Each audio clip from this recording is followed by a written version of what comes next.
आज नेपाल सरकार मन्त्री परिषदको असार 18 गते बसेको बैठकको मुख्य निर्णयहरू पढेर सुनाउँछु।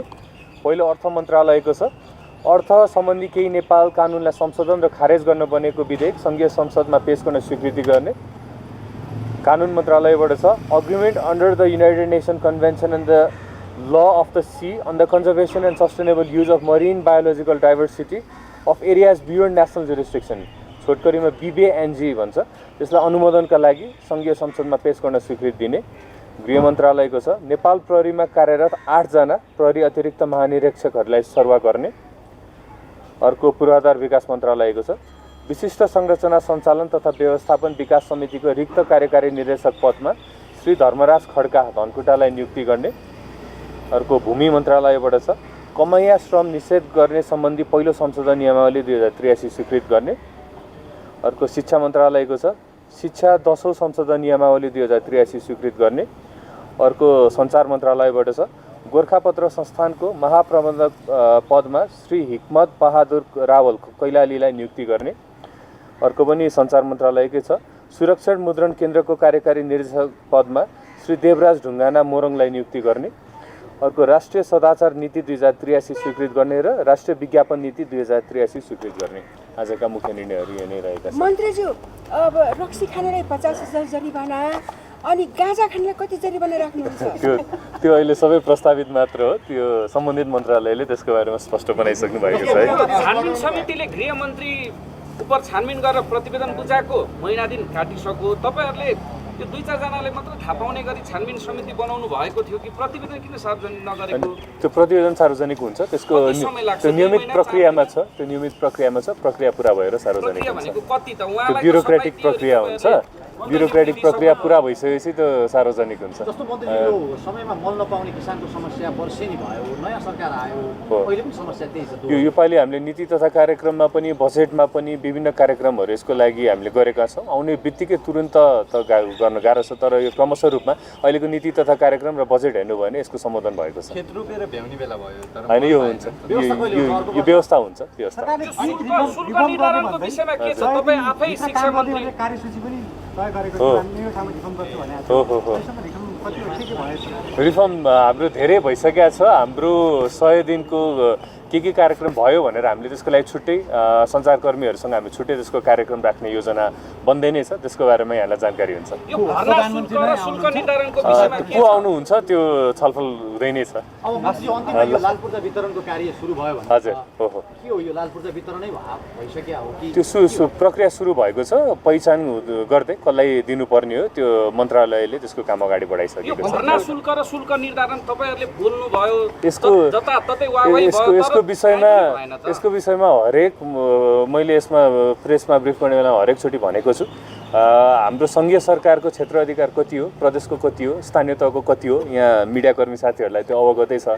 माध्यमिक तहसम्मको क्षेत्र अधिकार स्थानीय तहकोमा जान्छ। त्यसलाई रेगुलेट गर्नेदेखि लिएर कारबाही गर्नेदेखि लिएर सबै अधिकार उहाँहरूलाई छ। हामीले काठमाडौँ महानगरपालिकाको मेयरज्यूलाई, ललितपुर महानगरको मेयरज्यूलाई, मेयर्स फोरमको नगरपालिका सङ्घ, गाउँपालिका सङ्घ सबैको अध्यक्षहरूलाई पनि बोलाएर उहाँहरूलाई जति पनि कम्प्लेन आएको थियो त्यो कम्प्लेनको बारेमा पनि अवगत गरेर हामीलाई जति पनि कम्प्लेन आउँछ उहाँहरूलाई फरवर्ड हामीले गरिरहेका पनि छौँ। र तपाईँहरूलाई केही अन्य आवश्यक ह्युमन रिसोर्स सहयोग पर्छ भने हामी त्यसको लागि हामी काम गर्न तयार छौँ भनेर पनि भनेका छौँ। हाम्रो क्षेत्र अधिकारमा हुने जति हामीले सबै काम गरेका छौँ। हामीले भर्ना शुल्क पनि लिन नमिल्ने भनेको कुरा धेरैचोटि मैले स्पष्ट बनाइसकेको छु, फेरि पनि बनाउँछु। भर्ना शुल्क लिन मिल्दैन हरेक वर्ष भनेर शिक्षा नियमावलीमा भएको कुरा हो।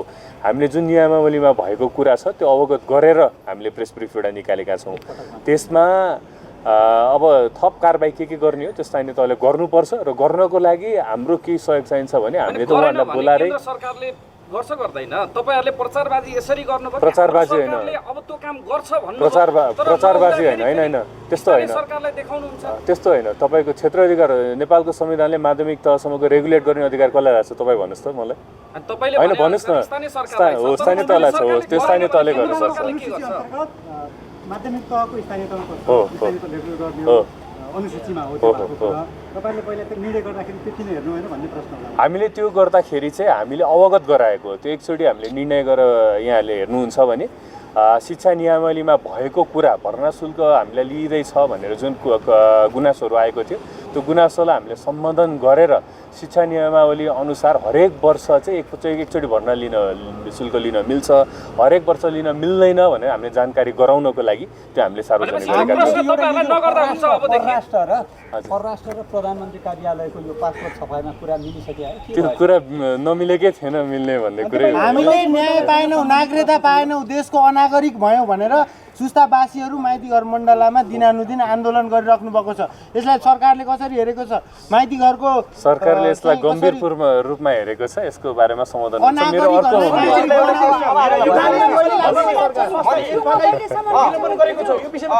हजुर हजुर एन्फालाई निलम्बन गर्यो, 3टा गेम खेल्न नपाउने भयो। अब त्यसमा तपाईहरु कसरी जानु भएको छ अगाडि?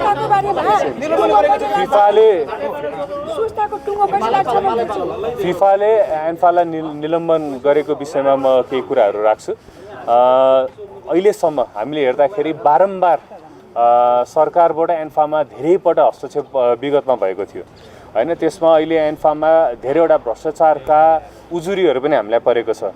धेरै उजुरी परेको हुनाले हामीले चाहिँ अहिले राष्ट्रिय खेलकुद परिषदको उपाध्यक्षको अध्यक्षतामा हामीले छानबिन समिति पनि गठन गरेका छौँ। विभिन्न उजुरी परेको हुनाले हामीले त्यसलाई एकदम संवेदनशील रूपमा लिएर उहाँहरूले त्यो छानबिनको अवस्था के छ त्यो आउने बित्तिकै हामीले थप त्यसलाई सम्बन्धित निकायमा पठाउने कुरा हामी पठाउँछौँ पनि। र अहिलेको फिफाले निलम्बन अहिले एन्फालाई गरेको भनेको अहिलेको सरकारले आएर हस्तक्षेप गरेर भनेर मात्र होइन, विभिन्न बेलामा विभिन्न तहबाट सरकारको विभिन्न खालको हस्तक्षेप भइरहेको थियो। यो पटक पनि उहाँहरूले के भनिराख्नु भएको छ भने विश्वकप हेर्न आँटेको बेला हामीलाई रोक्यो भनेर गुनासो गरिराख्नु भएको छ। विश्वकपमा एन्फाको पदाधिकारीहरू अब त्यतिखेर जानुहुन्छ जतिखेर नेपालको फुटबलले केही न केही नेपाली विश्वकपै खेल्नुपर्छ भने पनि छैन। कुनै न कुनै आशा त देखाउनु पर्यो नि। लोकल डिभिजनको केही पनि गेम भइरहेको छैन, भ्रष्टाचार धेरै भइरहेको छैन, प्रश्न उठेको छ। नेपाल फुटबल अहिलेसम्म विकास हुन सकेको छैन। योभन्दा तल जाने ठाउँै छैन एन्फालाई। त्योभन्दा तल नेपाल फुटबलले भन्दा तल कहाँ जान्छ त जाने ठाउँै छैन। अब हामीले चाहिँ अगाडि कसरी बढ्ने भनेर मैले व्यक्तिगत रूपमा पनि विभिन्न विज्ञहरूसँग छलफल पनि गरिरहेको छु। फिफासँग हाम्रो अन्तर्क्रिया सुरु पनि भइसकेको छ। हामीले फिफाका पदाधिकारीहरूलाई एएफसीका पदाधिकारीहरूलाई वार्तामा पनि हामीले बोलाइसकेका छौँ। उहाँहरू आउनु भयो भने त्यो स्वाभाविक रूपमा त्यसमा छलफल पनि भइ नै हाल्छ। तर हामी नेपालको फुटबलप्रति हामी एकदमै संवेदनशील छौँ। नेपालको फुटबललाई जसरी पनि हामी माथि उठाउनको लागि हामी त अठोट पनि छ। र अब बन्ने यसपछि बन्ने एन्फामा राजनीतिक रूपमा होइन, जति पनि पदाधिकारीहरू बस्नुहुन्छ नेपालका पूर्व खेलाडीहरूले जसले फुटबलमा योगदान दिनुभएका छ, यहाँहरूले राष्ट्रिय खेलकुद परिषदमा हामीले नियुक्ति गरेको पदाधिकारी पनि देखिन सक्नुभएको छ। हामीले सबै खेलाडीहरूलाई गरेका छौँ। त्यसरी नै अब बन्ने एन्फा भनेको नेपालको फुटबललाई योगदान जसले गर्नुभएको छ, खेलाडीहरू जसले फुटबललाई माया गर्नुभएको छ र खेललाई बुझ्नुभएको छ, त्यस्ता व्यक्तित्वहरूलाई ल्याएर चाहिँ अब हामीले बन्ने एन्फा त्यस्तो बन्छ। र योभन्दा तल जाने ठाउँै नभएको हुनाले अहिले फिफाले निलम्बन गर्दा हो हामी सबैलाई चित्त दुखेको छ। तर योभन्दा तल जाने ठाउँै छैन। अब तल कति नै जान्छ र हैन। हामीले केही बोल्ड स्टेपहरू लिनुपर्छ, लिएको पनि हो। र अब हामीले चाहिँ एन्फालाई माथि उचाल्छौँ, सुधार्छौँ। र त्यो सुधार्नको लागि हामीले फुटबल प्रेमीहरूलाई मात्र राखेर सुधार्छौँ। यसमा राजनीतिक भर्ती केन्द्र हुन एन्फालाई थोरै पनि दिँदैनौँ। यसलाई भ्रष्टाचारको अखडा हुन हामी थोरै पनि दिँदैनौँ। हामी जे गर्छौँ फुटबल प्रेमीहरूलाई अगाडि राखेर एन्फालाई हामी अगाडि बढाउँछौँ। दुईटा प्रश्न यहाँको मन्त्रालयसँग सम्बन्धित छ। एउटा चाहिँ ट्युबको विश्वविद्यालयको जग्गालाई हजुर फिर्ता ल्याउनको लागि त्यति बेलाको कुलपतिले हजुर प्रयास गर्नुभयो, तपाईँले निलम्बन गर्नुभयो। 35 दिनको अल्टिमेटम पनि राखिएको थियो। त्यो 35 दिन कटेको पनि 45 दिन बढी भइसक्यो। अब फिर्ता हुन्छ कि कसरी हुन्छ त्यो एउटा। अर्को चाहिँ खर्च कटौती गर्ने भनेर अर्थ मन्त्रालय पनि सरकारको एउटा महत्त्वपूर्ण त्यो कुरा पनि छ, खर्च घटाउँछौँ भन्ने। तर तपाईँहरूले छुट्टै सचिव अरू मन्त्रालयमा अरू सल्लाहकार राख्ने भनेर झन् खर्च बढाउनु भएको छ। यसलाई कसरी जस्टिफाई गर्नुहुन्छ? हुन्छ। पहिलो यो त्रिवीको कुरामा त्रिभुवन विश्वविद्यालयको जुन जग्गा अतिक्रमण भएको विषयमा छ त्यसमा प्रतिवेदन बनिसकेको छ र प्रतिवेदन खाली गराउनको लागि अगाडि सूचना पनि गरिएको छ। कति ठाउँमा उहाँहरूले खाली गरेर गइ पनि सक्नुभएको छ, कति ठाउँमा खाली भएको छैन। हामीले त्रिभुवन विश्वविद्यालय लगायत अन्य विश्वविद्यालयको पनि हामीले नयाँ उपकुलपति सहितको हामीले काम सकाइसकेका छौँ। हाम्रो चाँडै नै 1-2 दिनमै नयाँ उपकुलपति पनि आउनुहुन्छ र उहाँहरूले यसलाई अझ जिम्मेवारपूर्ण रूपमा चाहिँ यसलाई अगाडि बढाउनुहुन्छ। त्यो हाम्रो एउटा उहाँहरूलाई जुन उपकुलपति आउनुहुन्छ पहिलो पटक नै हामीले बसेर उहाँहरूलाई यो त्रिभुवन विश्वविद्यालयको जग्गा चाहिँ प्राथमिकतामा छ भनेर उहाँलाई अवगत त्यो गराउँछौँ एउटा। अर्को हामीले जुन चाहिँ अध्ययन विधामा प्रोफेसरहरू विदेशमा गएर त्यो भत्ता लिएर बस्नुभएको छ त्यो फिर्ता ल्याउनको लागि पनि हाम्रो एकदमै प्राथमिकतामा छ। नयाँ जुन उपकुलपति आउनुहुन्छ त्यसले यसलाई एकदमै प्राथमिकतामा राखेर यसलाई गर्नुहुन्छ, त्यसमा सरकारको पूर्ण सहयोग हुन्छ। खर्च कटौतीको बारेमा यहाँहरूले हेर्नुहुन्छ भने हामीले यसभन्दा अगाडि जुन जुन पदहरू आवश्यकता थियो त्यो मात्र हामीले नयाँ कुनै पनि राखेको होइनौँ।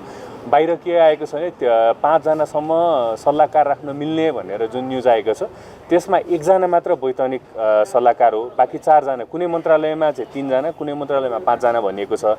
5 जनामा 4 जना र 3 जनामा 2 जना अवैतनिक हो, 1 जना मात्र वैतनिक हो। त्यसले गर्दा राज्यलाई त्यस्तो ठुलो आर्थिक भार त्यसले ल्याएको छैन। 5 जना वैतनिक भएको भए त्यसले धेरै आर्थिक भार ल्याउँथ्यो, तर 5 जनामा सल्लाहकारमा चाहिँ 1 जना मात्र वैतनिक हुनुहुन्छ।